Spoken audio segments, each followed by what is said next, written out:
returning home, the way their families were dreading an all too familiar sight.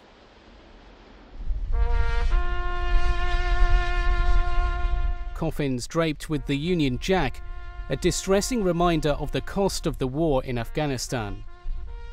A new milestone, the death toll reaches 200. The casualties of a conflict that continues to be questioned, its purpose, its effectiveness, its conclusion.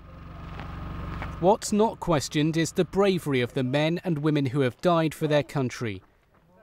Military families are aware of the possibility of death, but it doesn't make it any easier to deal with the dreaded knock on the door, if and when it comes. Among those who fought bravely but died, Captain David Hicks, who was trying to defend a forward operating base against an overwhelming Taliban attack. His parents, Alan and Leslie, display his military cross in their living room, awarded posthumously. Pride is mixed with frustration. We are now 2 years on since our son was killed, and we still really don't feel that our troops, our country, has a clear objective of what it is trying to achieve out in Afghanistan. And at the moment, they haven't got that, and they're trying to make the best of a bad deal, really. Trooper Jack Sadler was a reservist, a TA volunteer.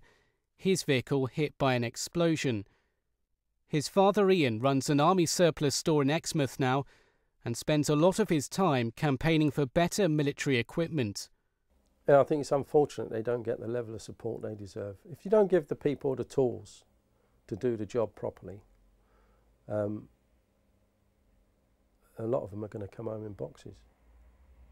Corporal Mark Wright was a para.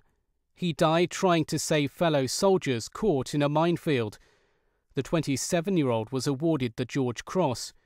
His parents, Bobby and Jem in Dalkeith, have opened a drop-in centre for injured and traumatised servicemen and women. The day that we heard about Mark, and your heart goes out to the people that you know are going to get that knock on the door and be told that their loved one's been killed. It's just horrendous. Wootton Bassett knows the pain of war only too well. Repatriations open up wounds which are hard to heal here. Coffins pass slowly down the high street, the Wiltshire town filled with grief, some say far too often.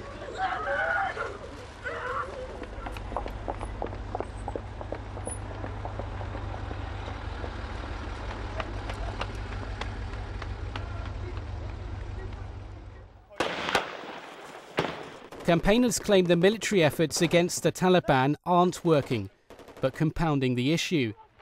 Since deployment to the Helmand province, the UK casualty number has climbed. The government says it is a struggle, but a battle that is being won. The Taliban remains resourceful and embedded in a country they're far more familiar with than British troops. The threat to UK forces remains, and there is no guarantee more bodies won't be flown home to grieving families.